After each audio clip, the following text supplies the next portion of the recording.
Ulitin ko ulit yung orasyon. Hey! Espiritu, buscamos mi presencia.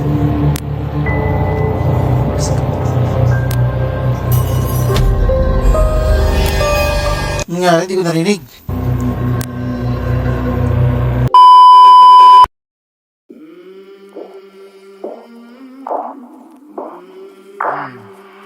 I came from the mud.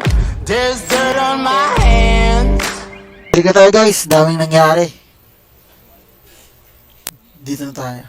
Pwedeng malaman kung meron nga ba talaga tayong spirit na matatawag or meron nga bang spirit dito sa bahay namin. So ayan, mag-aantay tayo ng hanggang mga 12 to 1 para simulan yung paranormal game na The Midnight Game. Okay, so yan guys, naka-prepare na ako ng mga gamit na gagamitin natin para sa isang paranormal game na The Midnight Game. Ito yung mga kailangan natin. Kailangan natin ng papel. Kumuha na rin ako ng pen. Isa to sa pinaka-importante, yung itim na kandila. Ayan. Gagamit tayo ng 5 itim na kandila. 1, 2, 3, 4, 5. Ito. And sisindihan natin siya. At papalibutan natin itong papel. Dito nga ay sinindihan ko na ang 5 itim na kandila at nakalagay sa rule na dapat itim lamang na kandila ang gagamitin mo. Pagkatapos natin siyang sindihan, kailangan natin gumuhit dito sa papel ng parang shadow ng tao. Nagsisimula pa lamang ako sa paglalaro ng paranormal game na ito ay tila para bang nag-iba ang ihip ng hangin. Makikita naman na bago ako magsimula ay hindi naman mahangin sa paligid pero biglang nangyari ito. Habang iginuguhit mo ito, kailangan mong bugkasin.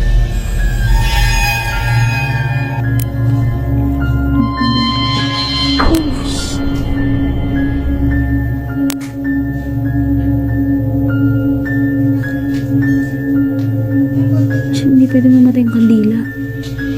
Isa sa pinakamahalagang rule Nakakatakot naman yung nilalaro nito para sa nag-oorasyon. pagdating sa mga paranormal game ay wag na wag mo hahayaan na mamatay ang kandila dahil maaaring kumawala ang espiritu na natawag mo. Hindi kasi pwedeng mamatay yung kandila. Ang sabi nila kapag daw namamatay yung kandila kasi andun na yung presence. Pero mahangin lang talaga dito sa Baguio. Hindi ko alam kung ang mangyayari ba dun is makakawala yung spirit or hindi ko alam eh.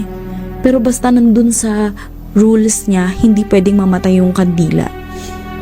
Pero sige, ituloy pa rin natin siya. Habang iginuguhit mo yung shadow, binibigkas mo yung Midnight Man. So, Kala ko Midnight DJ. Midnight DJ, can I have a request? Diyo tama ba ako? Midnight DJ, Mr. DJ pala yun. Midnight Si Man. Papa Jack pala yung Midnight DJ. Midnight Man. Midnight Man. Yung Midnight DJ si Papa Jack, no? Midnight Man. Midnight Man. Midnight Man. Midnight Man. Midnight Man. Midnight Man. Midnight Man. So ayan, natapos ko ng iguhit yung shadow. Parang ganito siya.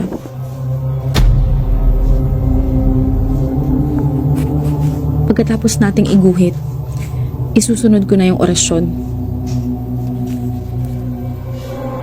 Espiritu, buscamos en presencia tua, muscatum. Espiritu, buscamos en presencia.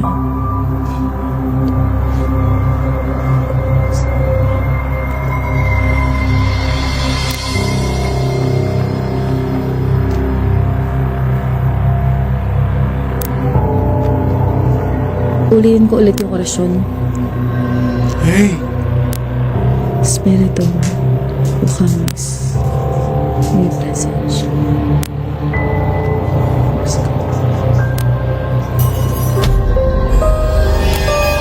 Nga, hindi ko narinig. Espiritu, bukamas. May presensya.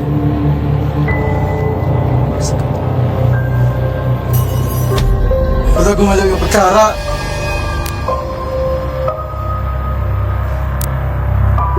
Dito ay nakarinig ako ng mga nahulog na kutsara at tinidor galing sa kusina namin. At inisip ko agad na baka may nagising sa family ko or yung mama ko. Kaya't sinubukan ko siyang tawagin. Ngunit wala namang sumagot.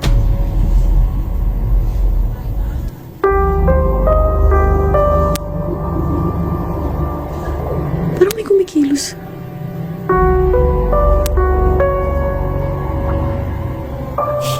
Sige, ituloy na natin yung orasyon.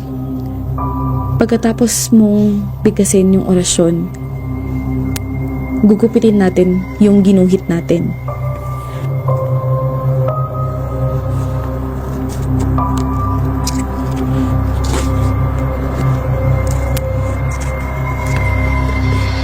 Ayan, so, nagunting na natin. At pagkatapos nito, ay mag-aantay tayo na magparamdam sa atin. Antayin natin. And then, bibigkas ko lang yung chant. Pagmasdang mabuti ang kuha ng video na ito dahil sigurado na kikilabutan din kayo.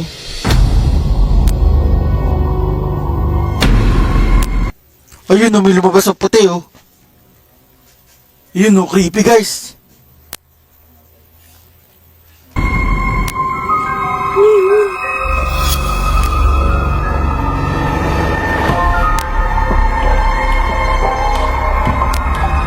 Kahit siya nagtaka, eh. At dahil nga nagparamdam na ang Midnight Man ay kaagad kong sinunog ang papel kagaya ng nasa rules. Ano man, nasa mga espiritu, tinatawagan kita.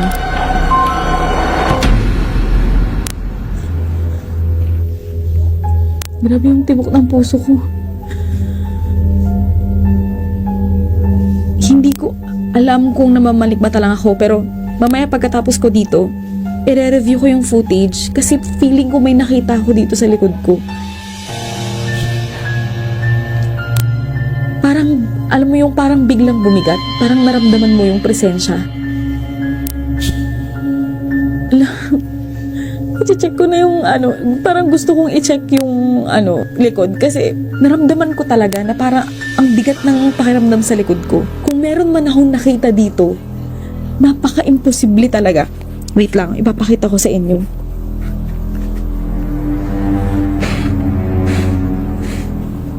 Napaka-imposible talaga.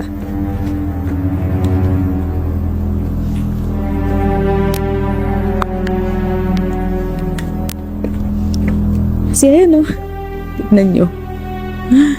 Napaka-imposible. Kasi parang may nakita akong dumaan na shadow dito. Hindi ko alam kung tama ako, pero makikita ko yan mamaya kapag nireview ko yung video. Napaka-imposible, B. Ang taas niyan, oh. Ayan, mga bahay yan. Hindi mag-focus ka. Yan ang mga bahay yan. Imposible, B.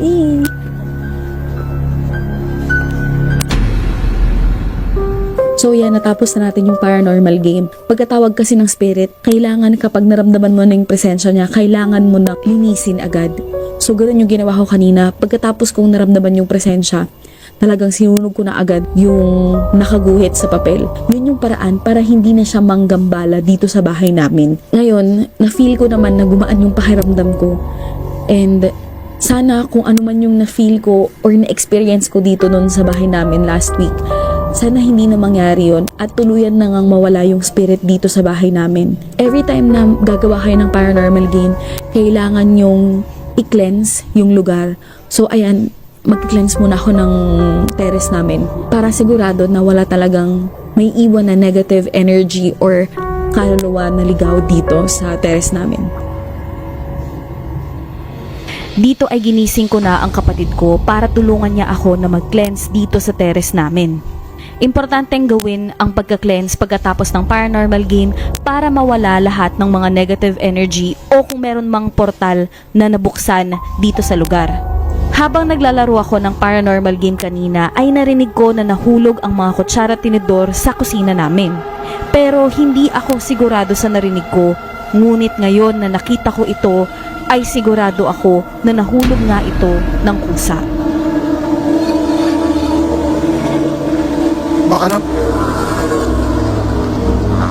Baka naman daga lang dumaan.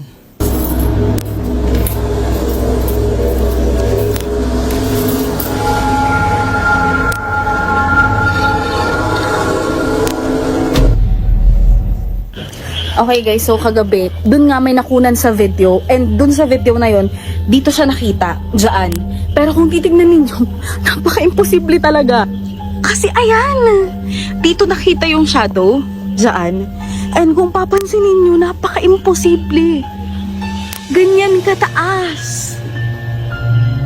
Wala kang tutungtungan. Walang taong pwedeng umakyat dyan. Dito ako nang gumawa ng paranormal game. As in, wala nga. Akin yan, Biong.